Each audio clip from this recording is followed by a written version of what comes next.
பேச அம்மா அப்படா எவ்வளவு லவ் பண்றேன்னு எனக்கு மட்டும் தான் தெரியும். நீ அதுக்கெல்லாம் கவலைப்படாது சரியா? சரிப்பா. என் தங்கப்புல ஒரே ஒரு வாட்டி சரிங்க சரிங்க.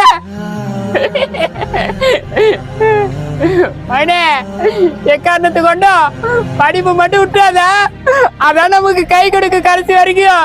அப்பா நான் நல்லா படிப்பேன்பா.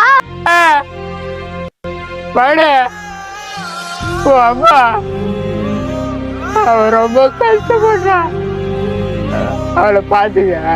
அப்பா நீ அழுவாதுப்பா, நான் பாத்துக்கிறேன்பா. அப்பா உன் தோல் மேல ஒரு வாட்டி உட்கார வச்சுட்டா. வா வா என் சாமி வா. தகப்பனின் கண்ணீரை கண்டோர் இல்லை தந்தை சொல்வி. அப்பா அம்மாவை இருக்கும்போது பாத்துக்க மாட்டேங்க, இல்லைன்னா தான் தெரியும் எவ்வளவு கஷ்டம்னு. எங்க ஐடியா ஃபாலோ பண்ணாமலே பாக்குறீங்க, ரொம்ப கஷ்டமா இருக்கு. மறக்காம ஒரு ஃபாலோ பண்ணுங்க.